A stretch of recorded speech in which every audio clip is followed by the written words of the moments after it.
Peace, and welcome to the Genius of Hip-Hop, where knowledge reigns supreme. Today we're talking about the song Deprogrammed by K-Rino. Every so often we see a rapper use his mic skills to tell a story. Normally they involve some intricate plot about a deal gone bad, like Biggie's Warning, or focus on someone's misfortune, like Brenda's Got a Baby, or Stan. But a different kind of story is being told in K-Rino's Deprogrammed.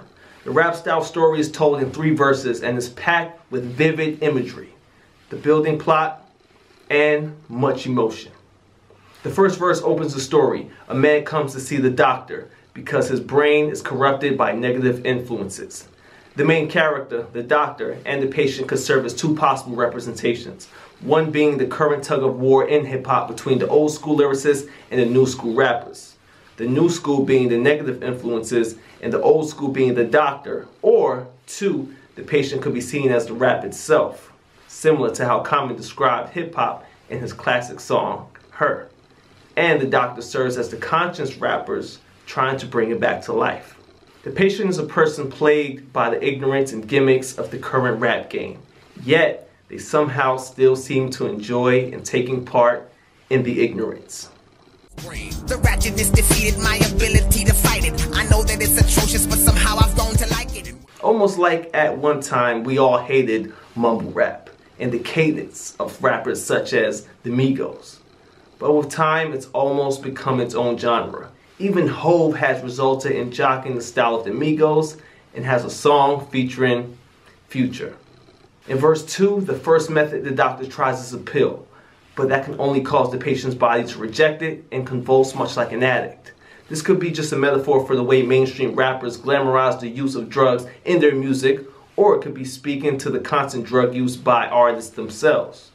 Throughout the years, several rappers have lost their lives in battles with addiction.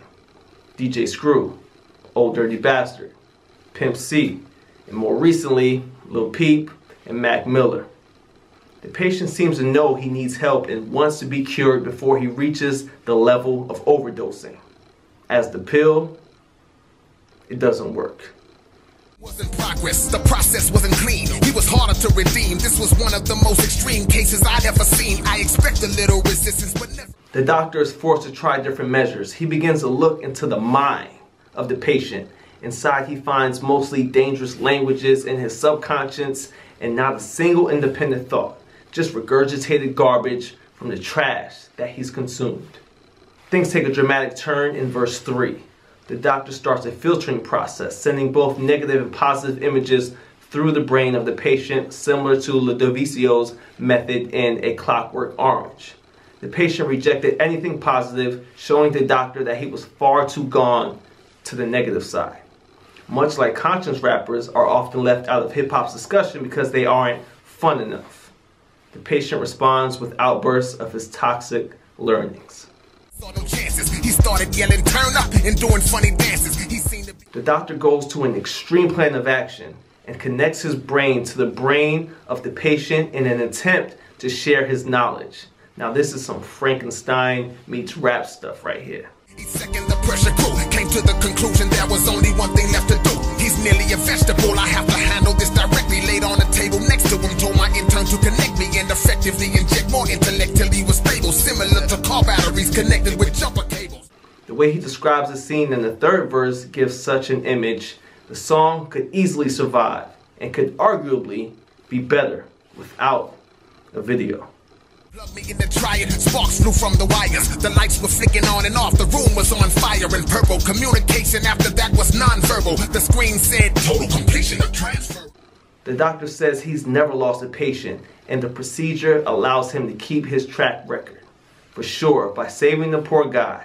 However, his body is left lifeless, symbolic of K-Rino giving his life to hip-hop. His interns and assistants mourn his loss. They take his body and drop him in the ocean in an early somber scene and mourn the death of their dear doctor. They return home only to find who else but the doctor, chilling at his desk, watching TV. Everyone was like, we thought you had suffered sure disaster. I said, yes, I know, that's why you're the students and I'm the master. Not only did he reform a lost and brain-dead new age hip-hop head, he brought himself back to life. dope story, crazy imagery, and an 100% applicable message. But don't take our word. Go listen for yourself. And this is why K-Rino is a genius of hip-hop. Now get back to work.